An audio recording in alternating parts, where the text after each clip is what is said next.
ఉన్నటువంటి ఏ ఒక్కరు కూడా చేయనటువంటి పని అది. ఈ సమాజంలో ఒక రోడ్డు దాటుతుంటే కూడా అందులో చాలామంది ఆపి రోడ్డు దాటిస్తారు. మొదలే కళ్ళు కనపట్లేదు, కాళ్ళు నడవడానికి లేదు, భార్యాభర్తలు కూడా వికలాంగులు ఉన్నారు, వాళ్ళ పుట్టిన పిల్లలు కూడా వికలాంగులు ఉన్నారు. ఎంత దయనీయమైనటువంటి పరిస్థితి అంటే ఆ కాలనీలో చూస్తే మామూలుగా ఉండి పోయి చూస్తే కూడా కళ్ళకి నీళ్ళు వస్తాయి.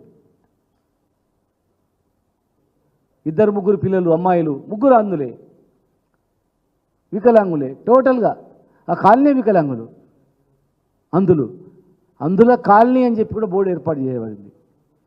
అందుల కాలనీలో అర్ధరాత్రి 1 గంటకు 400 మంది పోలీసులని డిఎస్పీ స్థాయి అధికారులు పోయి వాళ్ళకు కనపడని కూడా కనపడరు, ఎవరని ఇట్లా గోడలు దేవులాడుతుంటే కూడా కనికరం లేకుండా చేతులు బట్టి ఈడ్చి బయటేసి చిన్నపిల్లలు ఏమవుతుందని అబ్బా అమ్మ అని ఏడుస్తుంటే కూడా కనికరం లేకుండా, బియ్యం పప్పులు ఉన్నాయి సార్, రేపు మేము తినక మాకు లేదు సార్, స్టవ్ బయట పెట్టుకుంటాం సార్ అంటే విననీయకుండా కూల్చివేస్తే వాళ్ళు గుండెలు బాదుకుంటూ రోధిస్తూ ఉన్నారు. వర్ణాతీతం వాళ్ళ బాధ. అసలు మీడియా వాళ్ళ బాధలు గిట్లా రియల్గా ఇట్లా ఇది చేస్తే అసలు ఈ భారతదేశంలో ఇట్లా జరుగుతుందా అని చెప్పి మన దేశానికే చెడ్డ పేరు వచ్చేది ప్రమాదం అది. ప్రపంచ దేశాలు ఇక్కడికి అనేక కంట్రీస్ వికలాంగుల గురించి, అందుల గురించి, పేదవాళ్ళ గురించి, బలహీన వర్గాల గురించి, ఆహారం లేక వీక్ అయిన వాళ్ళ గురించి ఫుడ్డు రకరకాలు పంపిస్తారు, చలికి దుప్పట్లు పంపుతారు. ఇక్కడ రాత్రిపూట 1 గంటకు బయట పడేస్తే వాళ్ళు ఎట్లా పడుకుంటారు, రేపు వాళ్ళ భవిష్యత్తు ఏంది కూడా ఆలోచన చేయకుండా ఇంత దుర్మార్గానికి పాల్పడమనేది మేము ఇప్పటివరకు చిన్నగా ఉన్నప్పటి నుంచి ఇప్పుడు కూడా ఇక్కడ చూడలే. అసలు ఎందుకు ఆ కూల్చివేతలు? అవేమన్నా చెరువులు కట్టుకున్నారా, నలలు కట్టుకున్నారా? 10 కిలోమీటర్ల దారి పొడవునా కూడా ఎక్కడ చెరువు లేదు, కుంట లేదు, నాల లేదు. ప్రభుత్వం ఇచ్చినటువంటి, ఆనాడు కాంగ్రెస్ ప్రభుత్వం ఇచ్చినటువంటి ఈ పట్టాలు, కాంగ్రెస్ ప్రభుత్వం ఇచ్చినటువంటి పట్టాలు ఇవన్నీ కూడా 2007లో ఏ ప్రభుత్వం ఉంది, ఎవరి ప్రభుత్వం ఉంది? 2007లో కాంగ్రెస్ ప్రభుత్వం ఉన్నప్పుడే పట్టాలు ఇచ్చింది. టీఆర్ఎస్ ప్రభుత్వం వచ్చిన తర్వాత మిషన్ భగీరథ నీళ్ళు వేసింది, పట్టాలు ఇచ్చింది, అడవిలో కట్టుకున్నారు వాళ్ళు. కానీ 6 కిలోమీటర్లు నీళ్ళు తాగడానికి 6 కిలోమీటర్లు పోయి తెచ్చుకోవాలి, బిందె మీద బిద్ద పెట్టుకొని వచ్చి. కానీ అలాంటిది ఆ స్లమ్కు మంచినీళ్ళ మిషన్ భగీరథ లైన్ వేసి, లైటింగ్ స్ట్రీట్ లైట్లు స్తంభాలు వేసి, వాళ్ళకు water connection, current connection, street lights అవన్నీ శాంక్షన్ చేసి మేము చేసి, ప్లస్ 500 పెన్షన్ 4000 రూపాయలు చేసి వాళ్ళు హాయిగా తింటున్న తరుణంలో ఇలా వాళ్ళు ఎట్లా కట్టుకున్నా కూడా ఆలోచన చేయలేదు మీరు. నేను అడిగితే వాళ్ళకి మా ఇంట్లో 4 వికలాంగులమే, మా ఇంట్లో 4 అందులమే, 4కి కళ్ళు కనపడవు, ఆ 4 ఒక్కరు పెన్షన్ తింటున్నాం, 4000 రూపాయల పెన్షన్ తిని ఆ 3 పెన్షన్తో చిట్టీలు వేసుకొని మేము ఇల్లు కట్టుకున్నాం సార్ అని ఏడుస్తున్నారు వాళ్ళు. 4 ఏళ్ళు పెన్షన్ డబ్బులతో ఇల్లు కట్టుకుంటే 4 ఏళ్ళ తర్వాత ఆ పైసలు వస్తే దానితో మేము మొన్న కట్టుకున్నాం సార్ అని చెప్తున్నారు. ఒక అతను ఏడ్చుకుంటూ రేపు పొద్దునే గృహప్రవేశం సార్, రీమోడల్ చేసుకున్న ఇంట్లో లోపల రీమోడల్ చేసుకొని మంచిగా నేను పొద్దునే గృహప్రవేశం చేస్తామనుకున్నా సార్, అంతకుముందు తడకలు ఉండే, ఆ తర్వాత రేకులు వేసుకున్నా, మొన్ననే చెత్త వేసుకున్నా సార్ నేను అని చెప్పిండు. ఇంకొక ఇంట్లో నా పుస్తకాలు ఉన్నాయి నేను తీసుకొస్తా అంకుల్ నాకంటే, ఆ అమ్మాయికి కళ్ళు కనబడతలేవు, అందురాలు ఆ లిపి ఉంటుంది, అందులో కూడా వాళ్ళు చదువుకునే లిపి పుస్తకాలు ఉంటాయి, బ్రెయిలీ బుక్ ఉంది నాది, చదువుకునే పుస్తకం ఉంది, ఒకటే పుస్తకం ఉంది, అంకుల్ అని ఏడిస్తే కూడా వినకుండా చేతి పట్టి గుంజి పడేశారట. ఒక వికలాంగుడు పిల్లవాడు నేను పెయింట్ వేస్తా వేసినట్టున్నాయంటే కూడా చిన్న పిల్లోడు 7వ తరగతి చదువుకున్న పిల్లోడు వదిలిపెట్టలే. ఇంకో అందురాలు చిన్నజీవ స్వామి ఆశ్రమంలో ఉంటాం, నేను ఇద్దరం అక్కడే ఉంటాం. ఈరోజు వచ్చినాం, మా అమ్మ నాన్న ఎట్లా బతారని ఏడుస్తే కూడా ఈయన కూడా ఆడపిల్లలు 18-20 సంవత్సరాలు ఆడపిల్లలను చూడకుండా గుంజేసింది. అంటే దీన్ని ఏమి సాధించాలని అసలు ఏంది, అది కోట్ల విలువైన భూమియా? అసలు మీరు ఇచ్చిన పట్టాలు నిజమైనవే కాదనుకుంటే ఈ పట్టాలను వెరిఫై చేయండి. ఈ పట్టాలు ఒకవేళ నిజమైన పట్టాలు కాకపోతే ఇచ్చిన వాళ్ళ మీద బాధ్యత తీసుకోండి, ఇచ్చిన వాళ్ళని బాధ్యత చేసి వాళ్ళను క్రిమినల్ యాక్షన్ తీసుకొని ఒకవేళ పట్టాలు నిజమైనవి కాకపోతే పేదవాళ్ళ కదా చూడండి, మీరు పట్టాలు ఇవ్వండి. కావాలంటే ఇందిరమ్మ కాలనీ పేరు పెట్టండి, ఇందిరమ్మ ఇండ్లని ఇవ్వండి, ఇందిరమ్మ ఫోటో పెట్టండి, అభ్యంతరం లేదు. ఇది కోట్ల విలువైన భూమి కాదు, కబ్జా చేసింది కాదు, చెరువులు లేవు, కుంటలు లేవు, నాలాలు లేవు. మీ ప్రతాపం అంతా కూడా కళ్ళు లేని వాళ్ళపైన ఇంతమంది పోలీసా? విచిత్రం ఉంది. 400 మంది పోలీసు పోయిందంటే అందుల కాలనీకి, వాళ్ళకి మీరు పోలీసు వాళ్ళని కూడా తెలియదు, ఏం జరుగుతుందని తెలియదు. గుంజి ఈడ్చి పడేస్తుంటే వాళ్ళు భయపడుతున్నారు, అసలు ఏమవుతుందని. మా దగ్గర పైసలు లేవు సార్, మా దగ్గర ఏం లేవు సార్, దొంగలు అనుకున్నారంట వాళ్ళు. మా దగ్గర డబ్బులు లేవు సార్, మేము పేదోళ్ళం సార్, తీసుకపోండి సార్ ఏమైనా ఉంటే అని చెప్పి అరుస్తున్నట్టు వాళ్ళు. అందులో కాలనీలో మీరు ఒక్కరు పోయి కూల్చి అడిగేటోళ్ళు లేడా? మీరు 100 మంది పోలీసులు పోయి భయాకర పరిస్థితి పెట్టి, హైదరాబాద్లో పెద్దోళ్ళకేమో 30 రోజుల నోటీసులు ఇస్తారు. చెరువులలో కుంటలలో కడితే చెరువు పక్కనే నీళ్ళ పక్కనే కనపడుతుంటాయి. చెరువు పక్కనే నీళ్ళ పక్కనే నీళ్ళ కానుకొని ఇల్లు కట్టిన వాళ్ళకేమో 30 రోజుల సంజాసి నోటీస్ ఇస్తారు, 30 రోజులలో మీకు ఇవ్వాలని. కానీ వికలాంగులు, అందులు, పేదవాళ్ళు, అందులో అందరు ఎస్టీలు ఉన్నారు. పేదవాళ్ళకేమో వితౌట్ నోటీస్ ఇవ్వమని చట్టంలో ఎక్కడ ఉందని అడుగుతా ఉన్నాం మేము. నోటీస్ లేకుండా కూల్చమని ఎక్కడైనా ఉందా? పెద్దవాళ్లకు నోటీసులు ఇస్తారు, ముందే సమాచారం ఇస్తారు, కోర్టుకు వెళ్ళడానికి అవకాశం ఇస్తారు. పేదవాళ్ళకు మీరిచ్చిన పట్టాల్లో వాళ్ళు కష్టపడిన సొమ్ముతో వాళ్ళ వికలాంగుల పెన్షన్తో ఇల్లు కట్టుకుంటే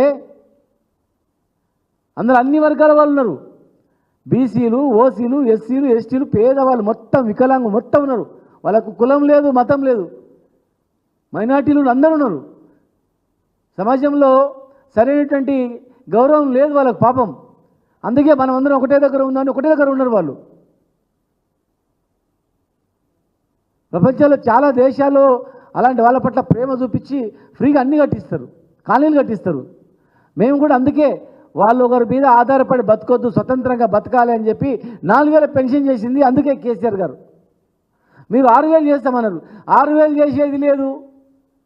ఉన్న ఇండ్లు కట్టుకొని ఆ పెన్షన్తో కట్టిన ఇండ్లను గులగొట్టడం అనేది అసలు ఏమనిపించట్లేదా? మళ్ళీ రేపు వస్తాం, మిగిలిన ఇల్లు గులగొడతాం. మొత్తం ఆడ ఎంత ఉందండి? టోటల్గా ఉండేది ఒక 3-4 ఎకరాలు ఉండదు. 3-4 ఎకరాల్లో ఇండ్లు కట్టుకున్న 50%, మధ్యలో మామూలు కట్టుకున్నారు. వీళ్ళు మామూలుగా కట్టుకున్న వాళ్ళందరికీ గులగొట్టేసిండ్రు, చెత్త వేసిన వాళ్ళు గులగొట్టేసిండ్రు. మిగతా వాళ్ళే రేపు వచ్చి గులగొడతామన్నారంట. మేము పోయినప్పుడు నిద్ర రాదు, తినలేదు ఉదయం నుంచి, రాత్రి వచ్చి గులగొడితే ఎట్లా, మమ్మల్ని ఎవడు అడుగుతాడని ఉదయం నుంచి సాయంత్రం వరకు తినకుండా వణుక్కుంటా ఉన్నారు. మనం ఎక్కడ ఉంటాం? మనం తెచ్చుకున్న తెలంగాణ దీని గురించేనా? మనం తెచ్చుకున్న తెలంగాణ ఈ పేదవాళ్ళపైన జులుం చేయడానికా? మనం తెచ్చుకున్న తెలంగాణలో ఇలాంటి బలహీనంగా ఉన్నటువంటి వాళ్ళపైన ప్రతాపం చూపడానికా? ఈ పేదవాళ్ళకు పంచడానికే కదా ప్రభుత్వ భూములు ఉన్నది. వాళ్ళు బట్టలు, చీరలు సరిగా లేవు, జాకెట్లు సరిగా లేవు, చినిగిపోయిన జాకెట్లతో, చినిగిపోయిన చీరలతో 3-4 ఫీట్లు ఉన్నారు కొంతమంది. 3-4 ఫీట్లు చిన్న పొట్టిగా ఉన్నారు. 3 ఫీట్లే ఉన్నారు, 3 ఫీట్లు 3.5 ఫీట్లు ఉన్నారు.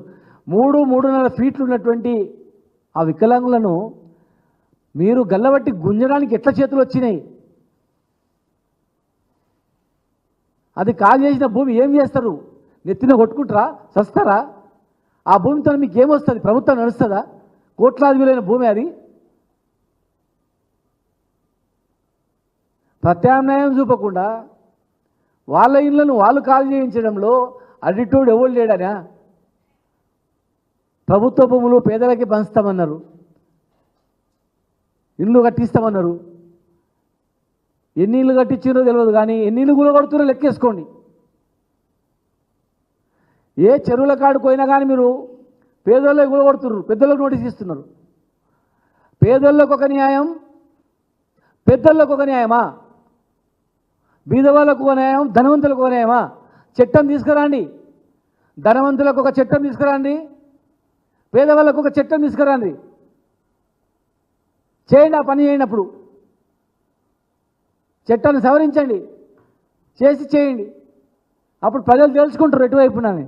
ఆ పేదవాళ్ళు ఓటు వేస్తేనే ప్రభుత్వం వచ్చింది, ఆ పేదవాళ్ళు ఓటు వేస్తేనే అధికారంలోకి వచ్చింది. ఆ పేదవాళ్ళు మోసపోయే ఇవాళ అధికారంలోకి రావడం జరిగింది. ఇన్ని పనులు చేస్తాం, ఇంత పెన్షన్లు పెంచుతాం, ప్రతి మహిళకు పెన్షన్ ఇస్తాం, మీ బతుకులు ఇంకా బ్రహ్మాండంగా అయితే అంటేనే వాళ్ళు ఓటేసిండ్రు. 500 పెన్షన్ 4000 చేస్తే మీరు 4000 6000 చేస్తా అంటే నమ్మిరు వాళ్ళు. ఆ పెన్షన్ డబ్బులతో కట్టి ఇల్లు కూల్ చేస్తారా? పేదోళ్ళు తెలంగాణలో బతకొద్దా? పేదోళ్ళు తెలంగాణలో జీవించొద్దా? వికలాంగులు అందులు ఇల్లు కట్టుకొని ఉండొద్దా? సొంతంలో గుడిలో ఉండొద్దా? చాలామంది గుడ్డి వాళ్ళు ట్రైన్లలో వెనకటికి బస్టాండ్లో అడుక్కొని తినేవాళ్ళు చాలామంది కనిపించేది. ఈ 4000 పెన్షన్ వచ్చిన తర్వాత మొత్తం బంద్ అయిపోయారు. 4000 పెన్షన్ వచ్చిన తర్వాత ఎవరు అడుక్కోవట్లేదు. 4000 పెన్షన్తో 3 పూటలు కడుపుండా అన్నం పెట్టిండ్రు అని చెప్పి సంతోషంగా ఉన్నారు. కానీ అర్ధరాత్రి వచ్చి మీరు కాల్ చేయించడం ఇంతవరకు సమంజసం. దీన్ని అన్ని రాజకీయ పార్టీలు మానవీయ కోణంలో స్పందించాలి. దయచేసి మానవీయ కోణంలో మీడియా కూడా స్పందించాలి. దీనికి రాజకీయాలు అంటగట్టొద్దు. నేను ఒక రాజకీయ పార్టీలో ఉండొచ్చు కాక, కానీ నేను ఒక రాజకీయ కోణంలో మాట్లాడట్లేదు.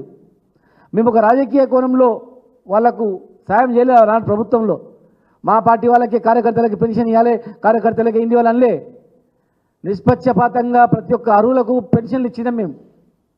ప్రతి ఒక్క వికలాంగుడా కాదా చూసి వాళ్ళకి పెన్షన్ ఇచ్చినాం మేము.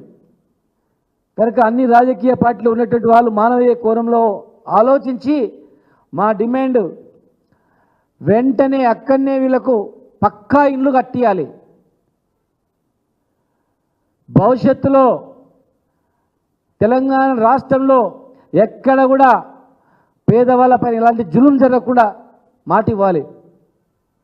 ఒకవేళ తెలియని పరిస్థితులలో పెద్ద పెద్ద వాళ్ళు చెరువులో పెద్ద పెద్ద ఇల్లు కట్టుకుంటే తెలియక ఆ చెరువులో ఎవడన్నా చిన్న చిన్న గుడిసెలో ఇల్లు వేసుకుంటే వాళ్లకు మీరు ఇందిరమ్మ ఇల్లు కట్టించి ప్రత్యామ్నాయం ఏర్పాటు చేయను, కానీ రోడ్డు మీద పడేసి వాళ్ళను పూర్తిగా అడుక్కునే స్థాయికి మీరు చేయకండి. చెరువులలో కొట్టిన వాళ్ళని వదిలిపెట్టి ఆ చెరువు లేదు కుంటలేని దగ్గర మహబూబ్నగర్లో పాలమూరు జిల్లాలో మా పాలమూరులో ఉన్నటువంటి అందులపైన నా మీ ప్రతాపం. దయచేసి న్యాయస్థానాలు కూడా మాకు చాలా గౌరవం. న్యాయస్థానాలు అంటే న్యాయస్థానాలు కూడా సుమోటగా స్వీకరించి దీనిపైన విచారణ చేపట్టాలా. లోకాయుక్త లోకాయుక్త ఉంది, వాళ్ళు కూడా లోకాయుక్త కూడా సుమోటగా తీసుకొని దీనిపైన విచారణ జరిపించాలా. అందులో ఎస్సీలు ఉన్నారు, ఎస్సీ కమిషన్ కూడా విచారణ జరిపించాలా. ఎస్టీలు ఉన్నారు, ఎస్టీ కమిషన్ కూడా విచారణ జరిపించాలా. మానవ హక్కుల సంఘం ఉంది, అందరికీ సంబంధించినటువంటిది, అన్ని కులాలకు వర్గాలకు. మానవ హక్కుల సంఘం కూడా, హ్యూమన్ రైట్స్ కూడా స్పందించాలా. నేషనల్ హ్యూమన్ రైట్స్ కూడా దయచేసి మీడియా మిత్రులకు ఎవరికైనా తెలిస్తే ఈ విజువల్స్ అన్నీ కూడా నేషనల్ హ్యూమన్ రైట్స్కి పంపించి, ఎవరైనా పుణ్యాత్ముడు నేషనల్ హ్యూమన్ రైట్స్లో కేసు చేయించి నేషనల్ హ్యూమన్ రైట్స్ నుంచి ఇక్కడ పంపించి చేసినట్లయితే మీ భార్య పిల్లలు కూడా పుణ్యం వస్తుంది. భవిష్యత్తులో అందుల దగ్గర కానీ వికలాంగుల దగ్గర కానీ పేదవాళ్ళ దగ్గర కానీ ఎవరైనా పోతే వాళ్ళు సర్వనాశనం అయిపోతారు, అలా భవిష్యత్తు ఖరాబ్ అయిపోతుందిరా, వాళ్ళ దగ్గరకు పోవద్దు అని భయపడే స్థాయిలో ఒళ్ళు జిగురుపడే స్థాయిలో చర్యలు ఉండాలి. యువకులు కానీ మేధావులు కూడా వాటిపై స్పందించి వాటిపైన సీరియస్ యాక్షన్ ఉండాలి. నేషనల్ హ్యూమన్ రైట్స్తో పాటు నేషనల్ విజిలెన్స్ కమిషన్ ఉంటుంది. దయచేసి పై స్థాయి అధికారులను విచారించడానికి నేషనల్ విజిలెన్స్ కమిషన్ ఉంటుంది. అక్కడ కూడా మీరు పంపించి అక్కడ నుంచి సుమోటో కేసు స్వీకరించి ఈ మహబూబ్నగర్కి వచ్చి పాలమూరు జరిగినటువంటి ఈ దుర్మార్గాన్ని ప్రజలకు తెలియజేయాలి. ఒక చిన్న సంఘటన ఎక్కడో జరిగితే ప్రపంచం స్పందిస్తుంది, దేశం స్పందిస్తుంది. ఇలా దాదాపు ఒక 200 మంది అంధులు, వికలాంగులు, చిన్న చిన్న పిల్లలు సరైన బట్టలు లేక, వస్త్రాలు లేక, తిండి లేక వర్షానికి తడిసి అంటుంటే మరి దానికి మీకు ఎవరికైనా ఏమనిపిస్తలేదా? దయచేసి అందరూ సందర్శించండి. మేము అన్న దానిలో ఏదైనా వాస్తవమో కాదంటే అప్పుడు మమ్మల్ని అడగండి. మీరు స్వయంగా చాలా చిన్న చిన్న యూట్యూబ్ ఛానళ్ళు, పెద్ద యూట్యూబ్ ఛానల్ ఉన్నాయి. అన్నిటికన్నా బ్రహ్మాండంగా ప్రజలలో తీసుకుపోయేటువంటిది, నిష్పక్షపాతంగా ఎవరికి భయపడకుండా, అదరకుండా, భయపడకుండా ధైర్యంగా యూట్యూబ్ ఛానల్ ద్వారా మీరు ఎంతో సాహసం చేస్తూ ప్రజల దృష్టికి తీసుకొస్తున్నారు, ప్రభుత్వం దృష్టికి తీసుకొస్తూ ఉన్నారు. మరి మీరు కూడా ధైర్యంగా ఇలాంటి మంచి పనిని స్వీకరించి ఈ దుర్మార్గాన్ని పారదోలడానికి, అంతం చేయడానికి, కూకటి వేలుతో పీకేయడానికి ఇలాంటి వాళ్ళ దగ్గరికి పోవాలన్నా, ఏ రాజకీయ నాయకుడు పోవాలన్నా, దళారి పోవాలన్నా, ఏదైనా అధికారి పోవాలన్నా మాకు ఇంకా భవిష్యత్తు ఉండదు, రాజకీయ భవిష్యత్తు ఉండదు. రాజకీయ నాయకులైతే, ఉద్యోగులైతే ఇంకా మాకు భవిష్యత్తు ఉండదు. ఎవరికి కూడా దళారైతే మాకు భవిష్యత్తు ఉండదు, సర్వనాశనం అయ్యే పరిస్థితి వస్తుందని చెప్పేటట్టు చేయాలి. ఇది లాస్ట్ కావాలి, మహబూబ్నగర్ది, పాలమూరుది లాస్ట్ కావాలి. ఇది భవిష్యత్తులో ఎక్కడ కూడా పేదవాళ్ళకు కూడా కావద్దని మీ అందరికీ, మీడియా సంస్థలకు అందరికీ కూడా స్పందించే మనస్తత్వం ఉన్నటువంటి మా అన్నదమ్ములకు, మక్క జిల్లాలో కూడా మీ అందరు కూడా చేతులెత్తి మీకు అందరికీ కూడా నేను నమస్కారం చేస్తున్నా. మీ అందరూ కూడా పాదాభివందనం చేస్తున్నా. దయచేసి మీరు స్పందించండి, యువకులారా స్పందించండి, రాజకీయ నాయకులారా స్పందించండి, అన్ని పార్టీల రాజకీయ నాయకులారా మీరు స్పందించి మీరు విజిట్ చేయండి, పునరావృతం కాకుండా చేయండి. చీఫ్ సెక్రటరీ గారు కూడా మరి కనిపిస్తలేదా? ఇన్ని విజువల్స్ వస్తున్నాయి, ఇంత అవుతుంది. మరి మీరు కూడా స్వయంగా మీరు కూడా వెళ్ళి చూడండి. మీరు కూడా వెళ్ళి చూసి ఎక్కడ జరిగింది, ముఖ్యమంత్రి గారి సొంత జిల్లాలో జరిగిందంటే మరి ప్రభుత్వానికి కూడా మీకు చెడ్డ పేరు రాదా? అది ఎవరి పాత్ర ఉంది బహిర్గతం చేయండి. తప్పు లోపులు పక్కకు పెట్టండి. ఇది కరెక్ట్ ఉందా, తప్పు ఉందా కాదు, పేదోడా కాదా, అందుడా కాదా, ఆ అందులోకి వచ్చేటువంటి పెన్షన్తోనే కట్టుకున్నారా లేదా, తినే తిండి, అక్కడ ఉండే నివాసం, వాళ్ళకు ఓన్లీ పెన్షన్ తప్ప ఒకటి మార్గం లేదా, ఉందా లేదా చూడండి. దానిలో ఏమన్నా ఒకటో రెండో తప్పు ఉంటే సరి చేసి మీరు పట్టలేయండి, కానీ కూల్చేసి మీ ప్రతాపం వాళ్ళ మీద చూపిస్తారా? వాళ్ళ మీద ప్రతాపం చూపిస్తే మీ మీద కూడా ప్రతాపం చూపించే పరిస్థితి, పేదలు తిరగబడే పరిస్థితి కూడా వస్తుంది, గుర్తుపెట్టుకోండి. కనుక దయచేసి మళ్ళొకసారి అందరు రిక్వెస్ట్ చేస్తున్నా, ఇది పునరావృతం కాకుండా ఉండడానికి కూడా ఒక టీమ్గా మీరు ఏర్పడి ఏం చేస్తే ఈ పేద ప్రజల పక్షాన బాగుంటుంది అని చెప్పి ఆలోచన చేయండి. అన్నిటికీ తెలంగాణ ఆదర్శం, ఉద్యమాలకు ఆదర్శం, త్యాగాలకు ఆదర్శం, అభివృద్ధికి ఆదర్శం, రాష్ట్ర సాధనకు ఆదర్శం.